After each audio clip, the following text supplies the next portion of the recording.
국무총리 후보자 한덕수, 국토부 장관 후보자 원희룡, 직책 수행의 부적격입니다.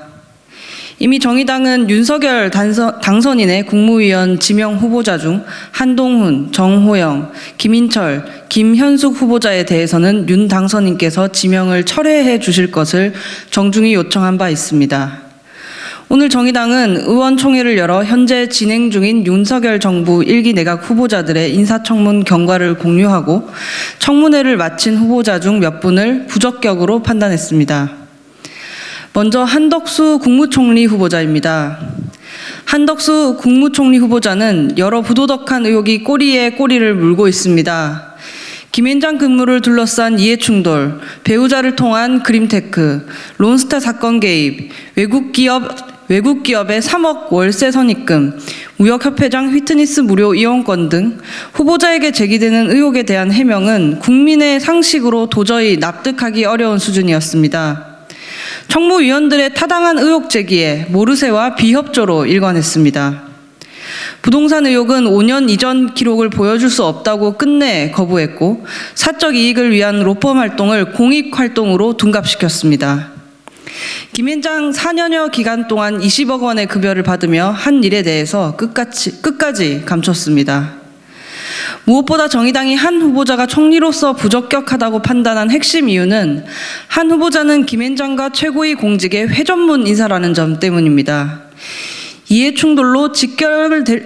이해충돌로 직결될 수밖에 없기 때문입니다.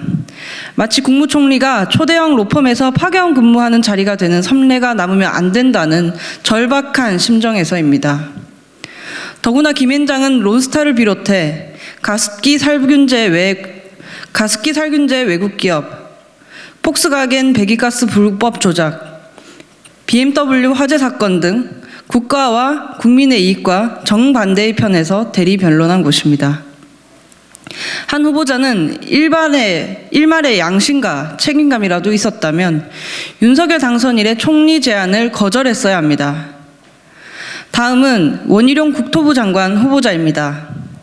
원 후보자는 부동산, 집값 안정과 서민 주거 안정, 기후위기 극복, 항공정책 수립 등을 위한 철학과 의지가 아주 부족하다는 판단입니다.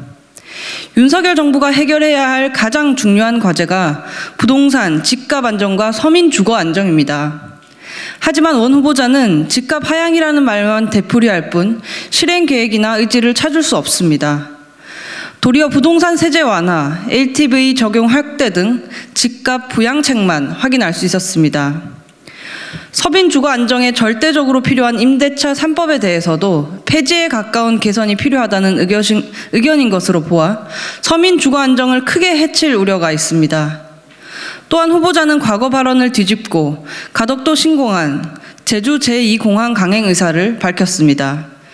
기후위기 시대 교통정책 방향과도 어긋나며 상황에 따라 아무렇지 않게 말을 바꾸는 태도는 신뢰받을 수 없습니다. 따라서 원희룡 후보자는 부적격 의견으로 청문 보고서를 채택해야 할 것입니다. 끝으로 다시 한번 한동훈, 정호영, 김현숙 후보자의 지명 철회 혹은 사퇴를 정중히 요청합니다. 앞으로도 청문회 진행 상황을 지켜보면서 문제가 있다고 판단되는 후보자들에 대한 저희의 의견을 계속 말씀드리도록 하겠습니다. 이상입니다.